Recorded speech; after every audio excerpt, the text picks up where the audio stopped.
Today, I'm going to show you how to make one of my favorite Indian dishes, Chicken Tikka Masala. It's so delicious. The sauce is so creamy, and guess what? It's quick and easy to make. You will need boneless chicken for Chicken Tikka Masala. You want to ensure that you cut them roughly the same size so that they'll cook around the same time. I'm seasoning my chicken with salt, ginger and garlic paste, garam masala powder, which is a key ingredient, red chili powder, turmeric, cumin, plain yogurt, and the juice of 2 small limes.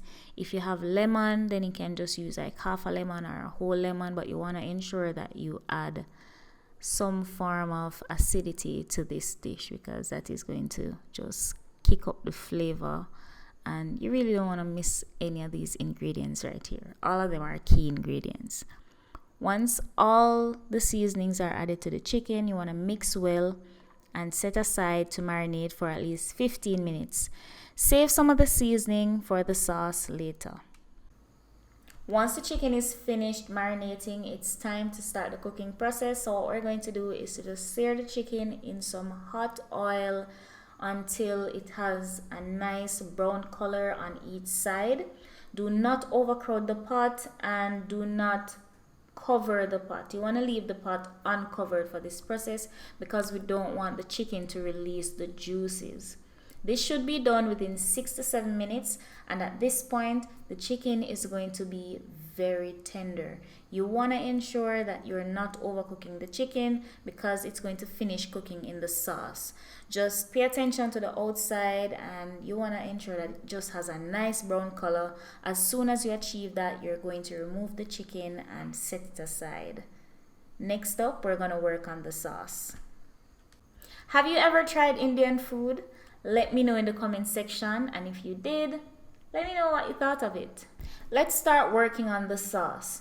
To that same pan, you're going to add onions, ginger garlic paste, and the remaining seasonings. Remember those powder seasonings that we had remaining from seasoning the chicken? Yeah, we're gonna add all of that right now. So you're going to add your red chili powder, your turmeric, the garam masala powder, cumin, and a little bit of butter to get things moving in the pan. Those brown bits in the pan are remaining from searing the chicken. That's going to just bring extra flavor into the sauce, so you really don't want to get rid of that. Once everything is well incorporated, I'm going to add some tomato sauce, and I like to add tomato paste because this helps the sauce to be even richer and thicker.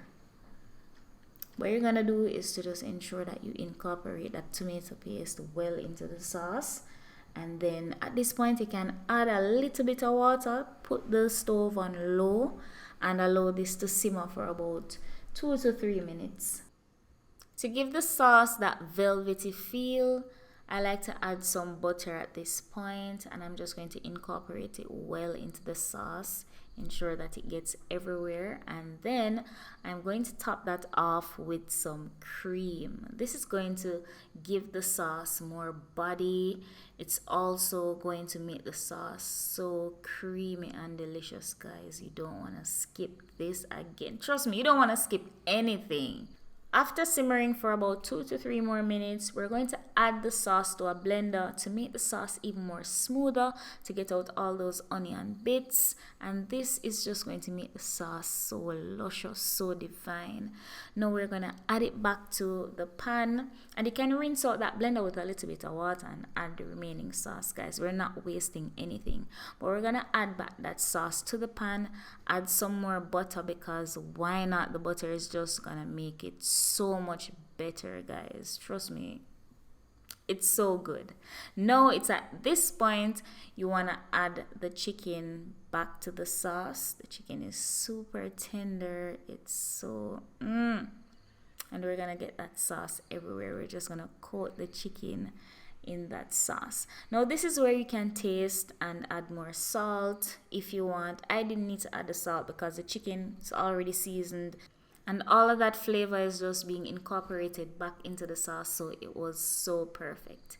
To finish up, I am adding some more cream and of course some chopped cilantro to give it that extra flavor when you bite into it. And of course, that pop of green is everything. Picture perfect and delicious at the same time. And there you have it, creamy, delicious, spicy chicken tikka masala, seasoned to perfection in a rich, buttery, creamy, smooth sauce served with fresh garlic butter naan. I hope you try this dish and I hope you love it as much as I do. Thanks for watching, guys, and I'll see you in the next one. Bye.